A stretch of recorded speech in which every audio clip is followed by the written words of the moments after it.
Hey guys, we are back with another episode following Hamrotech 2 र आजको एपिसोडको लागि हामीले 4वटा क्वेशन्सहरु कलेक्ट गरेका छौं र फर्दर भिडियोमा त्यही कुराको डिस्कस गर्न जाँदै छौं। र यदि तपाई हाम्रो यो च्यानलमा नयाँ भ्युअर हुनुहुन्छ भने सब्स्क्राइब गर्न नबिर्सनु होला र हाम्रो भिडियोजहरु आउने बित्तिकै नोटिफाइड हुन चाहनुहुन्छ भने साइडको बेल आइकन बजाउन नबिर्सनु होला। So let's get right into it.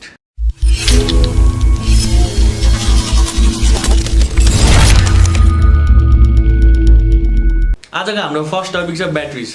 Normally प्राय मान्छेहरूले सोधिरहेको हुन्छन् ब्याट्रिजको लाइफ कसरी राम्रो बनाउने। पहिलाको कन्टेक्स्टमा कुरा गर्दाखेरि ब्याट्रिजहरु निकेल बेस्ड हुन्थे।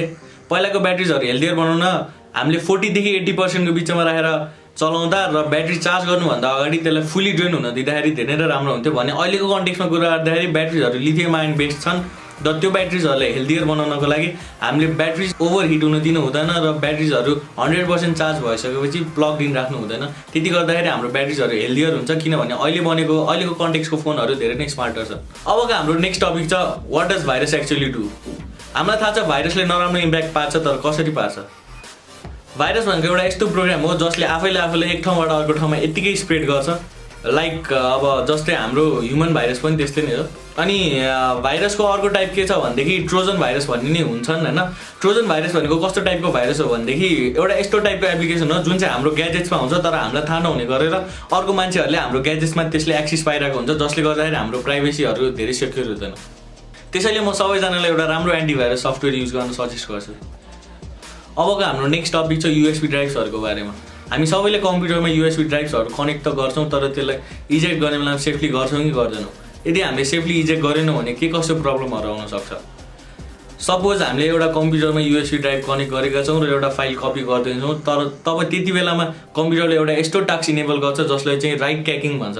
त्यसले गर्दाखेरि हाम्रो परफर्मेन्सहरु धेरै नै इम्प्रुभ हुन्छ। कपी गर्दाखेरि कपी सकेपछि त्यसले अझै पनि आफ्नो कनेक्सन यूएसबी ड्राइभसँग टुटाएको हुँदैन। त्यति बेलामा यदि हामीले यूएसबी लाई निकाल्यौं भने त्यो कनेक्सन नटुटेको कारणले राइट ट्र्याकिङमा भएको फाइलहरु करप्ट हुन सक्छ।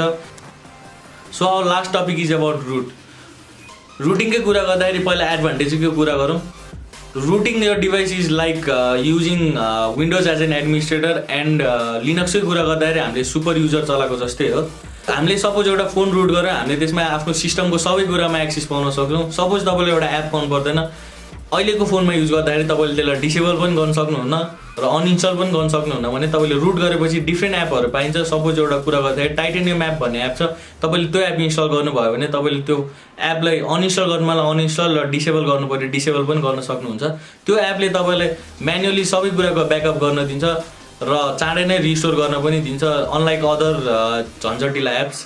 र रुटिङको अर्को एडभान्टेज के छ भन्दाखेरि यदि तपाईलाई आफ्नो सीपीयू कसरी चलिरहेको छ त्यो मन परेछ भने त्यो मोडिफाई गर्न चाहनुहुन्छ र तपाईलाई आफ्नो र्याम म्यानेजमेन्ट पनि चेन्ज गर्न चाहनुहुन्छ भने तपाईले रुटिङ गरेपछि सबै गर्न सक्नुहुनेछ।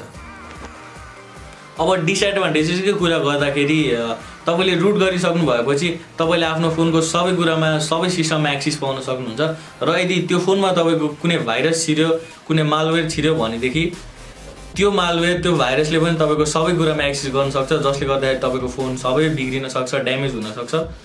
अनि डिसएडभान्टेजको अर्को कुरा गर्दाखेरि तपाईले यदि फोन लिनु हुने बित्तिकै रुट गर्नुभयो भने धेरै कम्पनी छ जसले तपाईको वारेन्टी भोइड गर्न सक्छ। तपाईको फोन के भएर बिग्रियो भने तपाईले वारेन्टी क्लेम गर्न जानुभयो भने तपाईले क्लेम पनि पाउन सक्नुहुन्न। तर मलाई लाग्छ एमआई एउटा यस्तो कम्पनी हो जसले चाहिँ तपाईले रुट गर्नुभयो भने त्यसले तपाईको वारेन्टी भोइड गर्दैन। अर्को कुरा आउँछ तपाईले रुट गर्ने कि नगर्ने।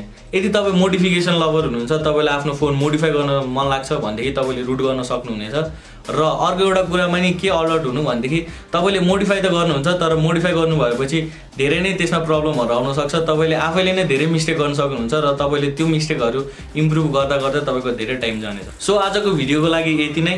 र यदि तपाईलाई हाम्रो यो भिडियो राम्रो लाग्यो भने लाइक गर्न नबिर्सनु होला र यदि केही कमेन्टहरु छ भने तल कमेन्ट सेक्सनमा कमेन्ट गर्न नबिर्सनु होला र तपाईले यस्तै नै अरु केही भिडियोहरु चाहनुहुन्छ भने तल कमेन्ट बक्समा टाइप गरिदिनु होला।